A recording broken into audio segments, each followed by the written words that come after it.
Mega na ping first shooting day na ning peka mo munang kapampangan novelang kalam king Holy Angel University inyang adjes ning Hulyo.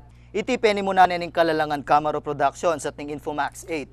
Bilang peka mo munang kapampangan novelang masulat king kasaysayan, aminado yung production staff na mangapkap lapaking makantining proyekto.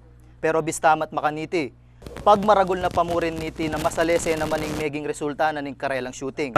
Masalese naman medyo nanakas kanina Manibayo ang pong medyo mga pa o neng masalese pa naman ning kay ing pulay.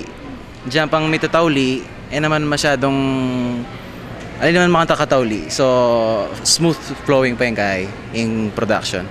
Kaya pakilala da na laman karing mumunang segment na ning kalam ding major characters king telenovela. Ikaling first episode ipakit mi ing biyena ning pekabida ya piniyubs. Pakit mi nung makanano kasi mangkukulam ya piniyubs po gagamitan na ini secretly pangganti karen kayang akakapate.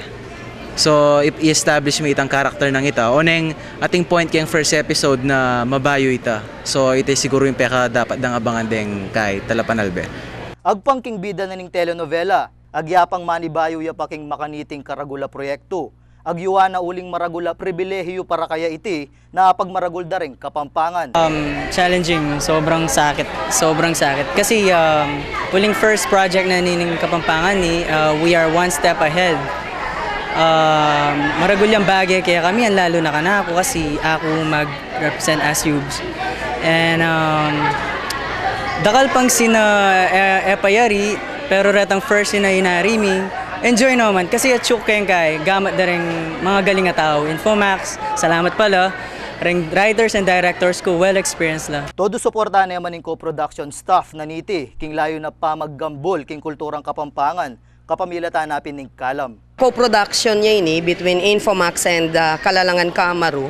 Ing partisipasyon na ning Infomax, of course, ing kakatamong technical expertise na iyang paparamtamong kay ning production na ini, and definitely uling mag-area kay Infomax very soon. That is on August 27.